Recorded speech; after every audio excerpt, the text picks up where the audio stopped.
नमस्कार।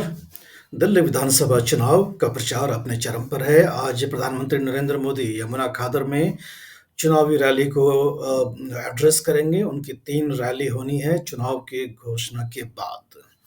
राहुल गांधी भी चुनावी मैदान में कूद चुके हैं, लेकिन इस वीडियो में खास बात ये करेंगे कि क्यों टेंशन में आ गए हैं अरविंद केजरीवाल। आम आदमी पार्टी के लिए मुसीबत क्यों बढ़ गई है 2025 का विधानसभा चुनाव? क्यों दिल्ली का विधानसभा चुनाव 2015 और 2020 जैसा विधानसभा चुनाव नहीं है? हम एक उदाहरण के तौर पर आपको इस विषय के ऊपर चर्चा करना चाहेंगे आपके साथ। और हम उदाहरण के तौर पर हम लेने जा रहे हैं सीमापुरी विधानसभा सीट। सीमापुरी का जो इलाका दिल्ली में है, वो बाहरी दिल्ली के इलाके में पड़ता है। उत्तर प्रदेश से सीमा लगती है और स्थानीय लोगों का शिकायत है कि कई सारे बांग्लादेशी घुसपैठी यहाँ पर हैं, ड्रग्स की तस्करी होती है, क्राइम रेट काफ़ी ज़्यादा है, बहुत मशक्क़त है, तंग गलियाँ हैं, बहुत बड़ी आबादी है, रिहैबिलिटेशन कॉलोनीज़ का स्लम्स काफ़ी हैं, झुग्गी-झोपड़ी काफ़ी हैं। और ये जो सीमापुरी का विधानसभा सीट है, ये आम आदमी पार्टी का एक, हम कह सकते हैं, लेबोरेटरी था। ये एक प्रयोगशाला था राजनीति में छलांग मारने से पहले। याद करें कि अरविंद केजरीवाल का एक एनजीओ हुआ करता था जिसका नाम था इंडिया अगेंस्ट करप्शन, जो कि आरटीआई के ऊपर कोई भी बच्चा फॉरेन की किसी यूनिवर्सिटी में एडमिशन ले ले, उसका सारा पढ़ाई का, आने का, जाने का, रहने का, खाने का, पीने का खर्चा दिल्ली सरकार देगी। अगली गारंटी स्टूडेंट्स के लिए है, चाहे कॉलेज के स्टूडेंट्स हों, चाहे स्कूल के स्टूडेंट्स हों। जैसे महिलाओं को फ्री बस का सफर देते हैं, ऐसे ही छात्रों को फ्री बस का सफर दिया जाएगा और दिल्ली मेट्रो में उनको 50% कंसेशन दिया जाएगा। अगली गारंटी आध्यात्म के क्षेत्र की है कि हमारे पुजारी और ग्रंथी गुरुद्वारों में और मंदिरों में हमारे लिए पूजा करते हैं। दिल्ली की खुशहाली के लिए हम काम करता था और राशन के दुकानों के ऊपर ज़्यादा काम करता था।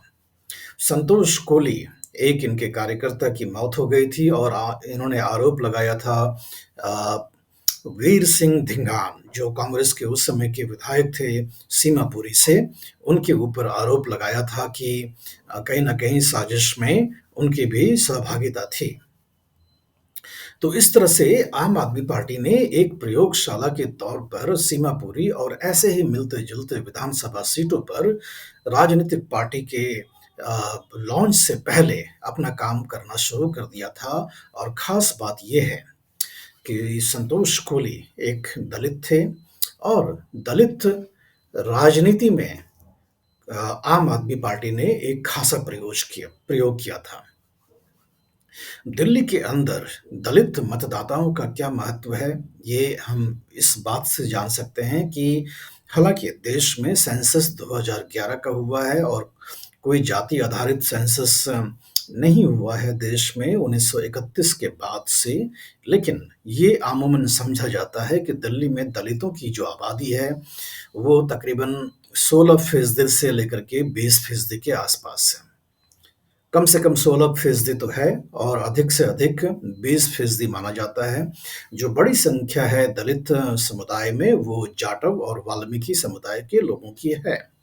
और भी जो दलित की जातियाँ होती हैं वो भी दिल्ली में हैं, लेकिन वाल्मीकि समुदाय और जाटव समुदाय वो ज़्यादा है। चूँकि उत्तर प्रदेश से सीमा लगती है सीमापुरी की, तो यहाँ पर जाटव जो मतदाता हैं उनकी संख्या ज़्यादा है।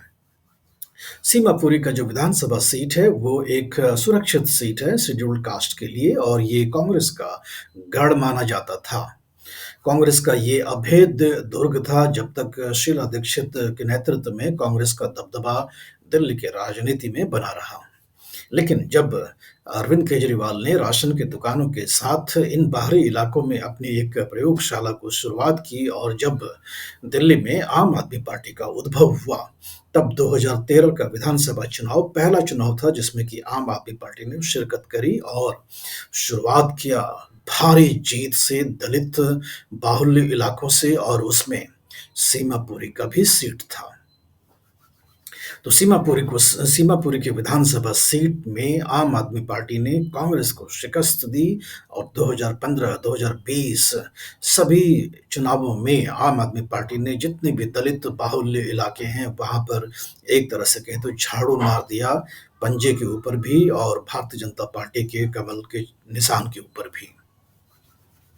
तो दलित जो वोट है वो बहुत महत्व का वोट है 2025 के विधानसभा चुनाव दिल्ली में, और दलितों का रुझान जिस तरफ और जिस पार्टी की तरफ होगा उसका पलड़ा निश्चित रूप से भारी होगा, और इसीलिए कांग्रेस और भारतीय जनता पार्टी दोनों ही मशक्कत कर रही है कि दलित वोट बेस में सेंधमारी की जाए। क्यों हम सीमापुरी सीट का उदाहरण इस चर्चा में ले रहे हैं? उसी वीर सिंह धिंगान को, जिसके ऊपर आम आदमी पार्टी ने आरोप लगाया था, उन्हीं को प्रत्याशी बनाया है आम आदमी पार्टी ने सीमापुरी विधानसभा सीट से 2025 के विधानसभा चुनाव में। जिन पर आरोप लगाया था अरविंद केजरीवाल और उनके सहयोगियों ने, वही उम्मीदवार हैं आम आदमी पार्टी के सीमापुरी से, और ये सिद्ध करता है कि कहीं ना कहीं आम आदमी पार्टी की हालात 2025 के विधानसभा चुनाव में पहले जैसी नहीं है। नहीं तो वीर सिंह धिंगान को चुनावी मैदान में आम आदमी पार्टी के टिकट से क्यों उतारा जाता? जिन पर आरोप लगाया था उन्हीं को टिकट दे दिया आपने। तो निश्चित रूप से ये बिल्कुल स्पष्ट लगता है कि आम आदमी पार्टी इस पर बैकफुट में है और अपने ही दुर्ग में बैकफुट पर है। ये एक चिंता का सबब है आम आदमी पार्टी के कैंप में।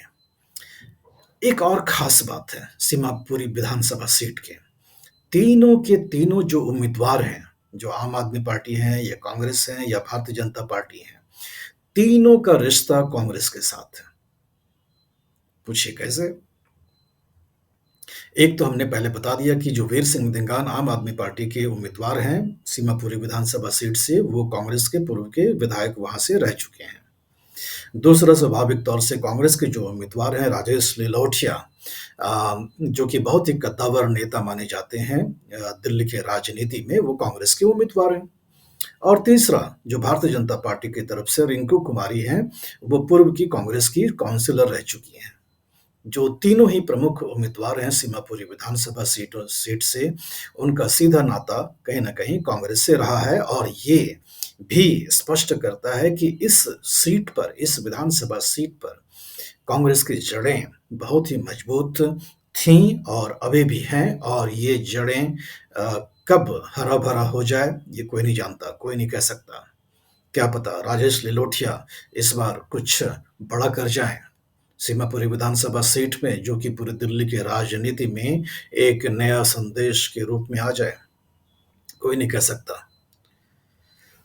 सांझ सवेरे राजेश लिलोटिया आपके साथ, ये नारा उनका है, और इसी नारे के साथ सीमापुरी के विधानसभा सीट में राजेश लिलोटिया देखे जा रहे हैं भारी भीड़ के साथ, लोगों के साथ संवाद करते हुए जनता के बीच माइक लेकर के घूमते हैं, और जनता को माइक देकर के उनसे उनकी समस्याओं के बारे में पूछ रहे हैं, और समस्याओं का ऐसा अंबार है कि उसका अंत ही नहीं होता। खास करके महिला सुरक्षा को लेकर के रिंकू कुमारी, जो भारतीय जनता पार्टी की उम्मीदवार हैं, वो ज़्यादा हमलावर हैं आम आदमी पार्टी के ऊपर, और कहती हैं कि शाम होते ही महिलाओं का अकेले घर से बाहर निकलना दुभर है, मुश्किल है। तो इस तरह से हम देखते हैं कि सीमापुरी विधानसभा सीट में कुछ खास अलग हो रहा है, और ये दलित जो वोट बेस है उसकी अहमियत से हम इस तरह से सरोकार हो सकते हैं कि अरविंद केजरीवाल ने जो आम आदमी पार्टी का मैनिफेस्टो जारी किया, जिसमें कि 15 उन्होंने केजरीवाल की गारंटी की घोषणा की, उसमें एक पर उन्होंने काफ़ी जोर दिया, और वो था कि अगर दलित का कोई बच्चा विदेश में अगर किसी यूनिवर्सिटी में दाखिला ले लेता है, तो उसका आने जाने का, रहने का, खाने का, पढ़ाई का खर्चा, सारा खर्चा दिल्ली की सरकार, अगर आम आदमी पार्टी सत्ता में आती है, तो दिल्ली की सरकार उठाएगी। ये उदाहरण देकर के बताया कि बाबा साहब अम्बेडकर, भीमराव अम्बेडकर भी अपने 2 जो उन्होंने पीएचडी करा था, एक कोलंबिया यूनिवर्सिटी में, 2 जो पीएचडी उन्होंने करा था, दोनों ही विदेश में किया था और एक पीएचडी को वो बीच में ही उन्हें छोड़ कर के आना पड़ा था क्योंकि उनके पैसे खर्च हो गए थे, ऐसा अरविंद केजरीवाल ने केजरीवाल की गारंटी को जारी करते हुए दावा किया। और इसलिए उन्होंने कहा है कि कोई भी दलित का बच्चा अगर विदेश में पढ़ना चाहता है तो उसकी इच्छा को दिल्ली की सरकार पूरी करेगी। तो ये कहीं न कहीं बताता है कि अरविंद केजरीवाल अब इस बार 100% आश्वस्त नहीं है कि दलित वोट बैंक उनके साथ बचा रहेगा इस विधानसभा चुनाव में। कांग्रेस काफ़ी हमलावर है दलित राजनीति को लेकर के आम आदमी पार्टी के ऊपर और उसका सबब ये है कि अ, अरविंद केजरीवाल के घर की घेराव हुई, सचिवालय का घेराव हुआ जब अरविंद केजरीवाल ने गुरुद्वारे के ग्रंथियों और मंदिर के पुजारियों के लिए 18,000 रुपये महीने देने की देय राशि का घोषणा किया कि हर महीने ग्रंथियों को और जो पुजारी हैं उनको 18,000 रुपये महीने दिया जाएगा क्योंकि संस्कृति के चलन में और विरासत को आगे बढ़ाने में इन लोगों का काफ़ी योगदान है। तो ऐसे में कांग्रेस ने सवाल करा कि जो वाल्मीकि मंदिर हैं दिल्ली के अंदर में या जो बुद्धिस्ट स्पिरिट्स हैं, उनका क्या? क्योंकि कई सारे दलित जो हैं वो वाल्मीकि मंदिर जाते हैं और बुद्धिस्ट भी हैं दिल्ली में। तो इन्होंने पूछा, सवाल करा कांग्रेस ने कि इनके पुजारियों के लिए आप 18,000 रुपये महीने देने की घोषणा क्यों नहीं कर रहे हैं? और इसी बीच में हम ये भी बता दें कि भारतीय जनता पार्टी पिछले चुनाव के आने से पिछले 6 महीने तक हर झुग्गी-झोपड़ी में 6 महीने का प्रवास किया है। 6 महीने तक भारतीय जनता पार्टी की तरफ से टोली बना कर के नेता जो है झुग्गी-झोपड़ी में रहे हैं और वहाँ पर जनता से संवाद किया है, उनकी समस्याओं को सुना है और उनके साथ रिश्ता जोड़ने की कोशिश की है। साथ में ही भारतीय जनता पार्टी ने ये भी घोषणा किया है कि झुग्गी-झोपड़ियों में अटल कैंटीन चलेगी, जहाँ की ₹5 में भरपेट खाना दिया जाएगा। तो इस तरह से हम देखते हैं कि कांग्रेस और भारतीय जनता पार्टी की तरफ से पूरी कोशिश है कि दलित वोट बेस में सेंधमारी की जाए। बताते हैं कि दिल्ली के अंदर 15 से 20 विधानसभा सीट ऐसे हैं जहाँ की दलित वोट जो हैं काफ़ी असरदार हैं। अगर ये वोट बेस आम आदमी पार्टी से छिटक गया, तो आम आदमी पार्टी की 2015 और 2020 वाली स्थिति नहीं रहेगी। 2015 के विधानसभा चुनाव में हमें मालूम है कि अरविंद केजरीवाल की आम आदमी पार्टी ने 70 में से 68 विधानसभा सीट पर जीत दर्ज की थी। 2020 के विधानसभा चुनाव में आम आदमी पार्टी ने 70 में से 62 विधानसभा सीट पर जीत दर्ज करी थी। तो इस तरह से हम देखते हैं कि पिछला जो 2 विधानसभा चुनाव था वो एक तरफ़ा था और उस एक तरफ़ा चुनाव होने का कारण ये था कि जहां 2013 में कांग्रेस को 28 सीटें मिली थी दिल्ली के अंदर में और उनका वोट प्रतिशत भी अच्छा खासा था, वो सिंगल डिजिट में उनका वोट प्रतिशत 2020 में आ गया। इनके कांग्रेस के जो उम्मीदवार हैं, कई सारे विधानसभा सीट पे 3%, 2%, 4% वोट इनको मिला है, ऐसा देखा गया। तो एक तरह से सीधा चुनाव हो गया भारतीय जनता पार्टी और आम आदमी पार्टी के बीच में और आम आदमी पार्टी ने 53.5% वोट हासिल किए 2020 के विधानसभा चुनाव में, जबकि भारतीय जनता पार्टी को 38.5% वोट ही मिले। तो फासला बहुत बढ़ गया, काफ़ी डिफरेंस हो गया आम आदमी पार्टी और बीजेपी के बीच में, तो चुनाव के नतीजे भी एक तरफा रह गए। हालांकि 2015 में 3 सीटें जीती थी भारतीय जनता पार्टी ने और 2020 में वो 3 की जगह 8 सीटें जीती थी भारतीय जनता पार्टी ने। इस बार भारतीय जनता पार्टी ने पूरी ताकत लगा दी है कि कुछ अलग से नतीजा देखा जाए इस विधानसभा चुनाव में। इस तरह से हम देखते हैं कि सीमापुरी का खास महत्व बनता जा रहा है इस विधानसभा चुनाव में, क्या राजेश लिलोठिया एक बड़ा अपसेट करेंगे आम आदमी पार्टी के ऊपर? क्या वीर सिंह दिंगान, जो कि नामी गिरामी नेता हैं सीमापुरी के, उनको शिकस्त देंगे इस चुनाव में? या रिंकू कुमारी दोनों के बीच की लड़ाई में बाजी मार जाएंगी? ये महिला हैं और युवा भी हैं, काउंसिलर भी हैं, उनका भी संवाद है, महिला सुरक्षा को लेकर के अपनी चुनावी कैंपेन कर रही हैं। अगर वोटों का विभाजन होता है आम आदमी पार्टी और कांग्रेस के बीच में, तो भारतीय जनता पार्टी को निश्चित रूप से फायदा हो सकता है। इस विषय के बारे में आपके जो विचार हैं, हमें आप लिख करके बताएं। वीडियो का लिंक अपने दोस्तों, रिश्तेदारों के साथ साझा भी करें और चैनल को सब्सक्राइब भी करें। धन्यवाद।